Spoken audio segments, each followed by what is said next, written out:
નમસ્કાર વિદ્યાર્થી મિત્રો, સેન્ટ ઝેવિયર શાળાના ઓનલાઈન ક્લાસમાં હું આપ સર્વેનું હાર્દિક સ્વાગત કરું છું. મેનેજિંગ ડિરેક્ટર જે આપણે કંપનીના સંચાલકોમાં છેલ્લો પોઈન્ટ ચલાવી રહ્યા છીએ, આ પોઈન્ટમાં વિવિધ બાબતો જે છે એ વિગતવાર આપેલી છે, જેને લીધે મેનેજિંગ ડિરેક્ટરનો આખો મુદ્દો જે છે એ ઘણો બધો વિસ્તૃત બને છે. તો મેનેજિંગ ડિરેક્ટરની નિમણૂક, એની લાયકાત ગેરલાયકાત અને એનું મહેનતાણ, આ પોઈન્ટ આમાં ખાસ આપેલા છે. મેનેજિંગ ડિરેક્ટર કારણ કે સંચાલકોમાંથી જ કોઈ હોય છે, એટલે એને પણ કંપનીમાં ઘણી બધી સત્તાઓ મળેલી છે અને એ મુજબ એણે એની ફરજો જે છે એ અદા કરવાની હોય છે. તો નેક્સ્ટ જે પોઈન્ટ આપણે આવે છે, જે તરફ આપણે જઈએ છીએ, એ છે મેનેજિંગ ડિરેક્ટરની સત્તા અને ફરજો. છેલ્લે આપણે એની લાયકાત ગેરલાયકાત અને મહેનતાણું, આ પોઈન્ટ જોયો. એને કઈ રીતે મહેનતાણું મળે છે, કેટલા ટકા મહેનતાણું મળે છે, એ તમને વિગતવાર આપેલું છે અને લાયકાત ગેરલાયકાત પણ એમાં સ્પષ્ટ કરેલી છે. તો આ સર્વોચ્ચ હોદ્દેદાર એ કંપનીમાં KMPમાં સ્થાન ધરાવે છે. તો આવા હોદ્દેદારની સત્તાઓ શું છે અને એને શું ફરજો નિભાવવાની હોય છે કંપનીમાં હાજર રહીને, એ વિશે હવે નેક્સ્ટ પોઈન્ટ છે, જે તરફ આપણે આગળ વધીએ છીએ. સત્તા અને ફરજો. તો મેનેજિંગ ડિરેક્ટર સર્વોચ્ચ સત્તા છે, સર્વોચ્ચ હોદ્દેદાર છે, એટલે પહેલાં એની થોડી સત્તાઓ વિશે વાત કરીએ છીએ. મેનેજિંગ ડિરેક્ટર આમ તો કંપનીના સંચાલકોમાંથી જ કોઈ હોય છે, એ વિશે મેં તમને અગાઉ કીધું. સંચાલકો કંપનીમાં સર્વોચ્ચ સત્તામાં છે, એમાંથી જ નિમાયેલ હોવાને લીધે મેનેજિંગ ડિરેક્ટર પણ આવી ઊંચી જે છે સત્તા પ્રાપ્ત કરે છે, એટલે એનો હોદ્દો ટૂંકમાં સૌથી ઉપર હોય છે. તો સંચાલકો જે કાંઈ કંપનીમાં નિર્ણયો લે છે, જે કાંઈ ઠરાવ પસાર કરે છે, જે વિગતવાર નીતિ વિષયક નિર્ણયો લે છે, એની ઉપર બાકીના જે અધિકારીઓ છે એમણે એ નિર્ણય એટલે કે ઠરાવને આગળ વધારવાનું કામ કરવાનું હોય છે. તો અહીંયા આ સર્વોચ્ચ જે સત્તા પ્રાપ્ત કરે છે એમાં વિશિષ્ટ દરજ્જો એ મેનેજિંગ ડિરેક્ટરને પણ મળેલો છે. કંપની ધારા મુજબ અને કંપનીમાં એને વ્યાપક સત્તાઓ, જેમ સંચાલકોને વ્યાપક સત્તાઓ કંપની ધારામાં આપવામાં આવી છે, એમ મેનેજિંગ ડિરેક્ટરને પણ વ્યાપક સત્તાઓ જે છે એ પ્રાપ્ત થયેલી છે.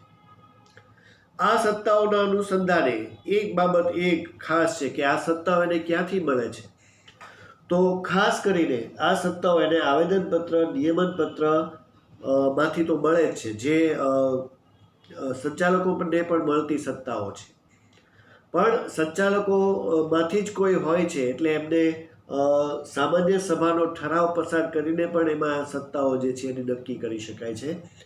અને સંચાલક મંડળની સભામાં પણ ઠરાવ કરી અને આની જે મેનેજિંગ ડિરેક્ટરની સત્તાઓ છે કે એને આટલું કામ કરવાનું છે, આ એની સત્તામાં આવશે, એ પણ આના દ્વારા નક્કી થાય છે. તો આ 4 પોઈન્ટ આવ્યા: આવેદનપત્ર, નિયમનપત્ર, સામાન્ય સભાનો ઠરાવ, સામાન્ય સભામાં પણ ઠરાવ કરી અને સભ્યો પણ મેનેજિંગ ડિરેક્ટરને અમુક પ્રકારની સત્તાઓ આપે છે. અને સંચાલકોમાંથી જ કોઈ હોવાને લીધે સંચાલકો પણ શરતો નક્કી કરી અને પોતાનામાંથી એક વ્યક્તિને મેનેજિંગ ડિરેક્ટર તરીકે મૂકે છે, જે એમની સભામાં પણ ઠરાવ દ્વારા એની શરતોને બધું નક્કી થાય છે. આ ઠરાવ અને વ્યાપક સત્તાઓને લીધે જ મેનેજિંગ ડિરેક્ટર કંપનીમાં જે છે એ ઊંચા હોદ્દા ઉપર જે છે એ બિરાજમાન થાય છે. અને આગળ જે સ્પષ્ટ કરેલું છે કે રોજે રોજના કાર્યો કરે છે, રોજબરોજ હાજર રહેવાનું હોય છે. તો એને લીધે કંપનીના જે રોજિંદા પ્રશ્નો છે, કંપનીમાં કાંઈ મુશ્કેલી હોય, આગળ કીધું લાયકાતમાં કે વિષમ પરિસ્થિતિ હોય તો એમને બહાર કાઢવાની સત્તા, એ આવડત, અનુભવ, એ બધું એની પર ખાસ ડિપેન્ડ રહે છે.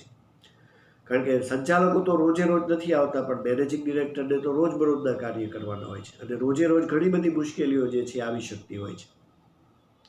તો એટલા માટે જ એવો અનુભવી, વિષયમાં નિષ્ણાત એવો વ્યક્તિ હશે, નવું વિચારવાવાળો હશે, તો કંપનીને આગળ લઈ જવાની જે છે વાત કરી શકશે. પણ સંચાલકોએ ખાસ જે કીધેલા કાર્યો છે, જે લીધેલા ઠરાવ છે, મંજૂર કરેલી જે બાબતો છે, એને ધ્યાનમાં લઈને જ એણે ખાસ કાર્યો કરવાના છે. તો આ જ એની સત્તામાં આવે છે.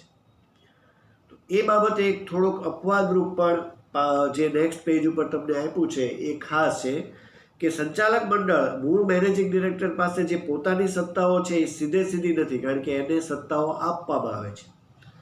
જેમ સેક્રેટરીને પણ સત્તાઓ સંચાલક મંડળ આપે છે, એમ મેનેજિંગ ડિરેક્ટરને પણ સત્તાઓ જે છે એ સંચાલક મંડળ જ આપે છે. અને એને આપેલી સત્તાઓ એટલે કે સંચાલક મંડળ દ્વારા અપાયેલ સત્તાઓને ધ્યાનમાં લઈને જ મેનેજિંગ ડિરેક્ટરે કામ કરવાનું હોય છે. ટૂંકમાં સંચાલક મંડળની દેખરેખ, દોરવણી અને અંકુશ હેઠળ જ મેનેજિંગ ડિરેક્ટર કામ કરે છે. સંચાલકો રોજ નથી આવતા, પણ એ લોકોએ મેનેજિંગ ડિરેક્ટરને જે કાંઈ બાબત છે એમાં ખાસ એમને સત્તાઓ આપેલી છે, કીધેલું જ છે કે તમારે આટલું કામ કરવાનું છે. તો આ સર્વોચ્ચ હોદ્દામાં જ આવે છે, પણ સંચાલકોથી ઉપર નથી. એટલે એ સમયે તો સંચાલકો જ સર્વોચ્ચ સત્તા છે.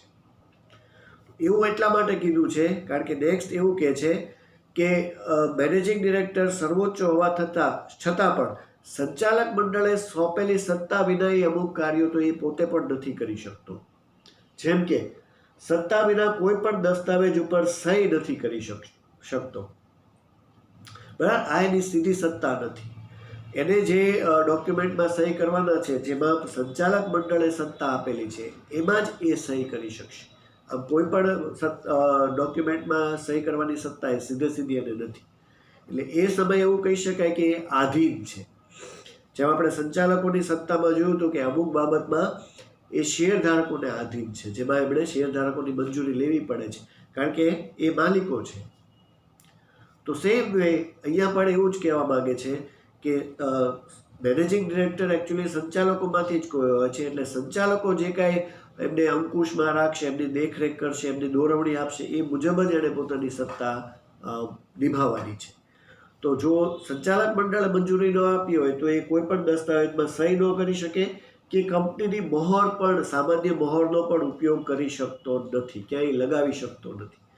કંપનીની સામાન્ય મહોર એટલે કંપનીનો સીલ જેને કહેવાય, લોગો, જ્યાં સહી કરીને સિક્કો મારવાનો હોય એ કરવાની પણ એને સીધી સત્તા નથી. એ કહેશે જ્યારે સંચાલક મંડળ કે તમારે આ ડોક્યુમેન્ટમાં અમે તમને સત્તા આપીએ છીએ, તો જ એ કાર્ય એ કરી શકશે.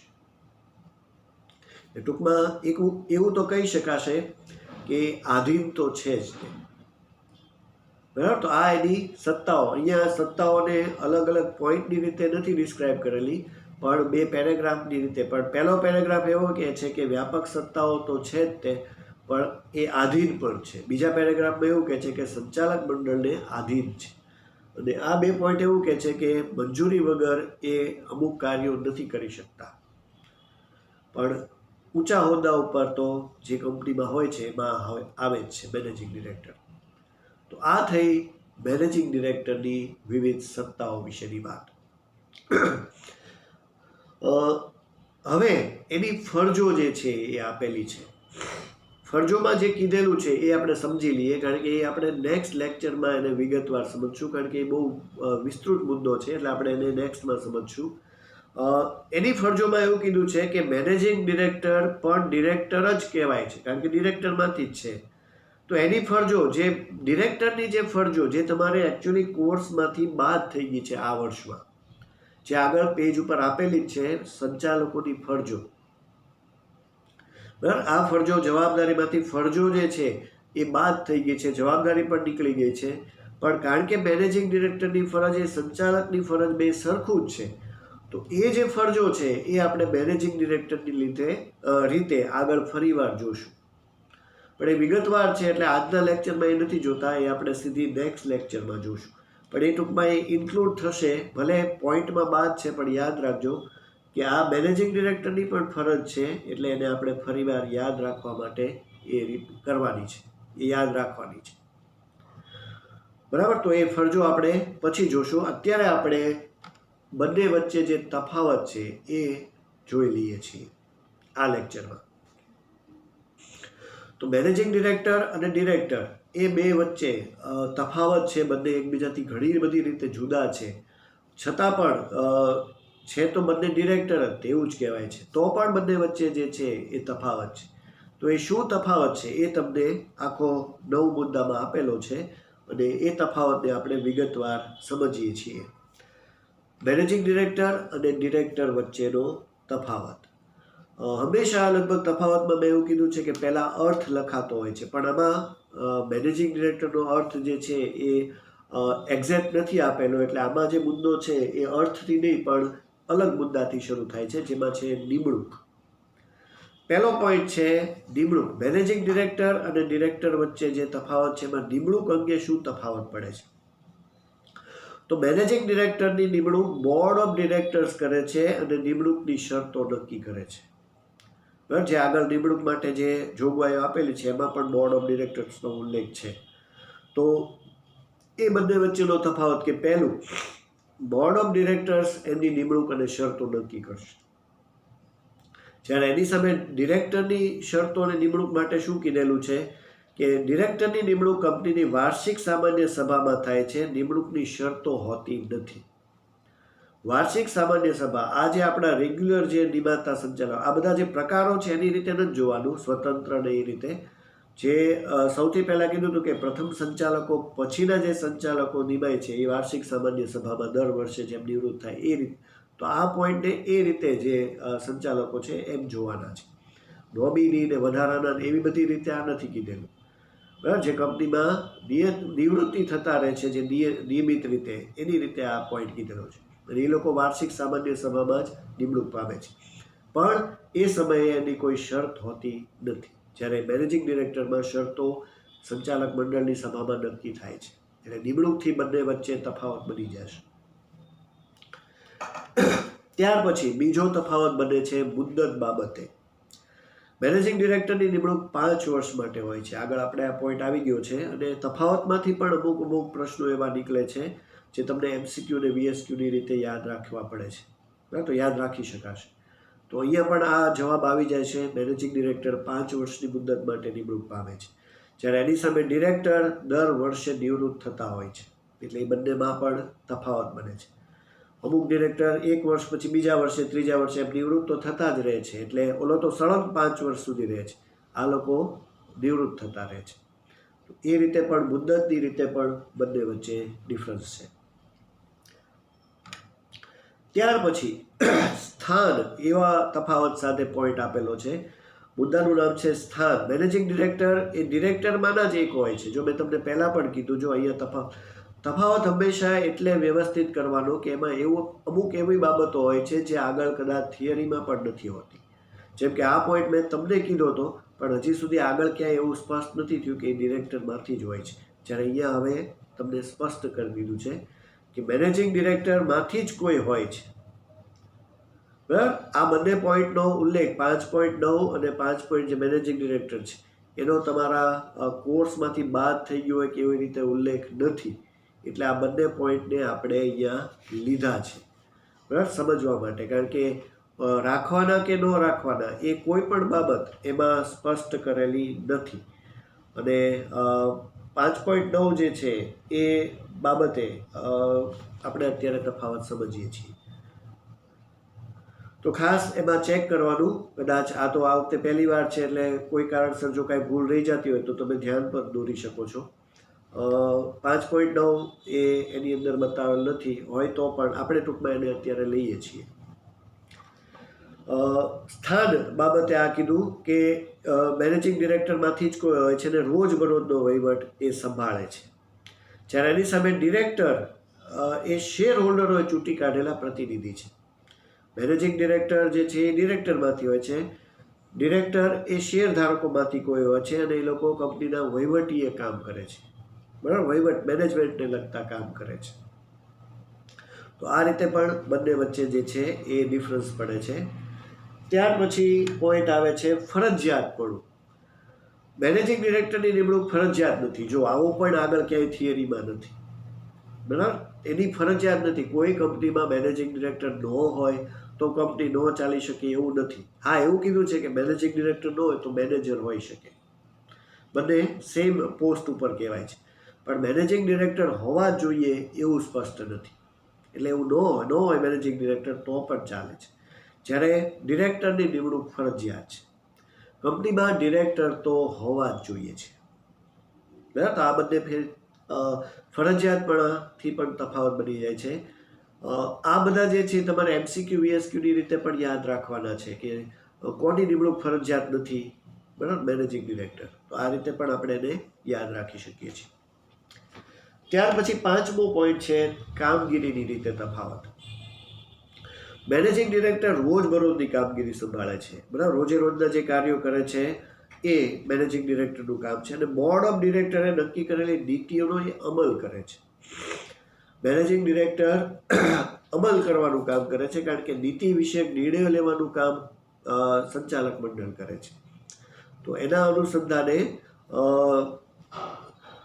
મેનેજિંગ ડિરેક્ટર જે છે એ એમને આધીન છે, ટૂંકમાં એમણે જે નીતિઓ નક્કી કરી છે એ જ એ ફોલો કરે છે, પણ રોજે રોજની કામગીરી તો સંભાળે છે. ત્યાર પછી એની સામે છે બોર્ડ ઓફ ડિરેક્ટર રોજબરોજની કામગીરી નથી કરતા, બરાબર, કારણ કે એ લોકો રોજે રોજ નથી આવતા, પણ વહીવટી જે નીતિ વિષયક નિર્ણયો છે એ નક્કી કરવાનું કામ એ ડિરેક્ટર્સનું છે.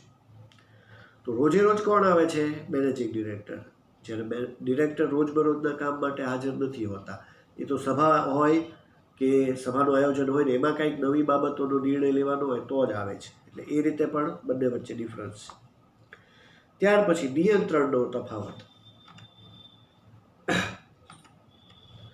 નિયંત્રણ 6થો પોઈન્ટ છે મેનેજિંગ ડિરેક્ટર બોર્ડ ઓફ ડિરેક્ટરના નિયંત્રણ હેઠળ કામ કરે છે. જો આગળ સત્તાઓમાં સ્પષ્ટ મેં કર્યું કે એ આધીન છે, એટલે બોર્ડ ઓફ ડિરેક્ટર્સની દેખરેખ, અંકુશ અને દોરવણી હેઠળ જ એણે કામ કરવાનું હોય છે.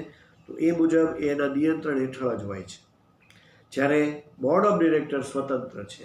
બંનેમાં નિયંત્રણ બાબતે બોર્ડ ઓફ ડિરેક્ટર્સની ઉપર કોઈ સત્તા નથી. હા, અમુક બાબતે શેરધારકોને આધીન છે, પણ બાકી નિર્ણય લેવા માટે ઘણા બધા કાર્યો માટે સ્વતંત્ર છે. ત્યાર પછી આવે છે વળતરનો તફાવત. વળતર.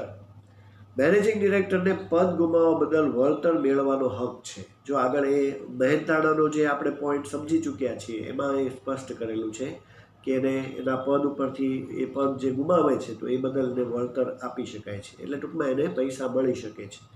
એ મહેનતાણામાં સ્પષ્ટ થયેલું છે. જ્યારે એની સામે ડિરેક્ટર્સને આવો કોઈ હક ધરાવતા નથી. ડિરેક્ટર્સ પદ ગુમાવવા બદલ કોઈ વળતર મેળવવા માટે પાત્ર નથી બનતા. તો મેનેજિંગ ડિરેક્ટર બને છે, ડિરેક્ટર્સ નથી, બરાબર. તો એ વળતરની રીતે પણ બંને વચ્ચે તફાવત છે.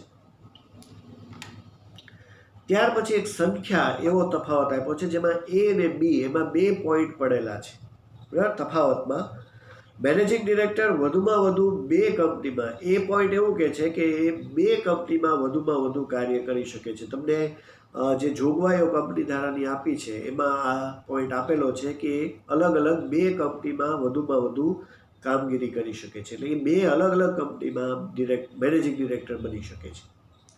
જ્યારે એની સામે આવો પોઈન્ટ પણ જો હજી સુધી ક્યાંય નથી. આપણે થિયરી સમજ્યા છીએ બધામાં, પણ આ તફાવતમાં જે આ સંખ્યાનો પોઈન્ટ છે એ અહીંયા નથી આપ્યો. ડિરેક્ટર વધુમાં વધુ 20 કંપનીમાં કામ કરી શકે છે. જો એક જ ડિરેક્ટર અલગ અલગ 20 કંપનીમાં જે છે એ ડિરેક્ટર બની શકે છે. આગળ એક જગ્યાએ જે છે સ્પષ્ટ કરેલું છે, બરાબર. તો એ છે, પણ ટૂંકમાં બંને વચ્ચે આ રીતે તફાવત છે કે મેનેજિંગ ડિરેક્ટર 2 કંપનીમાં જઈ શકે, ડિરેક્ટર અલગ અલગ 20 કંપનીમાં જઈ શકે. એક કંપનીમાં સામાન્ય રીતે એક જ મેનેજિંગ ડિરેક્ટર હોય છે, બરાબર. એ બંને વચ્ચે આ રીતે સંખ્યાની રીતે બીજો એક તફાવત છે. એક મેનેજિંગ ડિરેક્ટર એક જ કંપનીમાં એક જ હોય છે. એક વ્યક્તિ 2 અલગ અલગ કંપનીમાં હોઈ શકે, પણ એક કંપનીમાં તો એક જ હોય છે. એટલે એ રીતે પણ છે. જ્યારે એની સામે ડિરેક્ટર જે છે જાહેર કંપનીમાં ઓછામાં ઓછા 3, ખાનગીમાં ઓછામાં ઓછા 2 હોય છે, બરાબર. તો ઉપર જેમ કીધું કે એક વ્યક્તિ 2 કંપનીમાં વધુ જઈ શકે, 2 અલગ અલગ હોઈ શકે છે, પણ એક કંપનીમાં તો એક જ હોય છે, બરાબર. આવું જે છે એ થોડીક બાબતો અમુક તફાવતમાં નવી હોય છે જે આગળ નથી હોતી. તો સંખ્યામાં 2 પોઈન્ટ પડે છે, A અને B, અને એને અલગ અલગ કરેલા છે. છેલ્લે જે આપ્યું છે એ મુજબ નિવૃત્તિની રીતે તફાવત આપેલો છે. મેનેજિંગ ડિરેક્ટર 5 વર્ષ પછી નિવૃત્ત થાય છે અને પુનઃ નિમણૂકને પાત્ર બને છે, બરાબર, કારણ કે એની મુદત 5 વર્ષ સુધી સળંગ હોય છે. ડિરેક્ટરની રીતે જે આપણને નિવૃત્તિ સમજાવી છે, મેં તમને કીધું છે એ અહીંયા બતાવેલું છે કે કુલ ડિરેક્ટરના 2/3 ભાગના ડિરેક્ટરમાંથી 1/3 દર વર્ષે ક્રમવાર નિવૃત્ત થાય છે, પણ પુનઃ નિમણૂક કે પુનઃ નિયુક્તિ તો એમની પણ થઈ શકે છે. એટલે ઓલા 5 વર્ષ સુધી મેનેજિંગ ડિરેક્ટર સળંગ રહે છે, જ્યારે આ લોકોમાંથી જે 2/3 ભાગના છે એમાંથી દર વર્ષે 1/3 ભાગના ક્રમવાર નિવૃત્ત થાય છે. તો એ રીતે પણ બંને વચ્ચે નિવૃત્તિની રીતે પણ તફાવત છે. આ થયું ડિરેક્ટર મેનેજિંગ ડિરેક્ટર વચ્ચેના તફાવતની વાત, જે તમને અહીંયા આખો તફાવત સ્પષ્ટ કરેલો છે, બરાબર. આ આખા ચેપ્ટરનો અહીંયા તો આમ તો આ પોઈન્ટ સાથે પૂર્ણતા આવે છે, એટલે કે ચેપ્ટર પૂરું થાય છે. પણ આગળ મેં તમને કીધું કે મેનેજિંગ ડિરેક્ટરની જે ફરજો, જે સંચાલકોની જે ફરજો આગળ આપેલી છે, એ સેમ મેનેજિંગ ડિરેક્ટરની ફરજો છે. એટલે એમાં જે વિગતવાર ફરજો બધી આપી છે, ઘણી બધી છે, તો એને આપણે હજી એક લેક્ચર જે છે એમાં વિગતવાર એને સમજશું, અને એટલા માટે એ લેક્ચરમાં આ આગલા પેજ તરફ ફરીવાર જશું અને પછી આ ચેપ્ટરને પૂર્ણ કરશું એના સ્વાધ્યાય સાથે, બરાબર. અહીંયા ટોપિક બધા જે છે પૂર્ણ થયા છે, કારણ કે ફરજો સંચાલકોની નીકળી ગઈ છે, પણ મેનેજિંગ ડિરેક્ટરમાં એવું લખ્યું છે કે એ ડિરેક્ટરની જ ફરજો છે. એટલે જો તમને પૂછાય તો આપણે એને સમજવી જરૂરી છે. તો એ આપણે નેક્સ્ટ લેક્ચરમાં સમજશું. હવે આજનું જે હોમવર્ક છે એમાં તમારે મેનેજિંગ ડિરેક્ટરની લાયકાત ગેરલાયક અને એનું મહેનતાણું જે છે એ એકવાર હોમવર્કમાં લખવાનું છે, બરાબર. જે પોઈન્ટ આપણે પૂર્ણ અગાઉ કર્યા છે એ તમારે હોમવર્કમાં બતાવવાનો રહેશે. આ થઈ આજના લેક્ચરનું હોમવર્ક, બરાબર વિદ્યાર્થી મિત્રો. તો હવે નવા લેક્ચરમાં આ ફરજો અને જે બાબતો છે સ્વાધ્યાય, એ સાથે આ ચેપ્ટર આપણે પૂર્ણ કરશું. ત્યાં સુધી સર્વેને નમસ્કાર.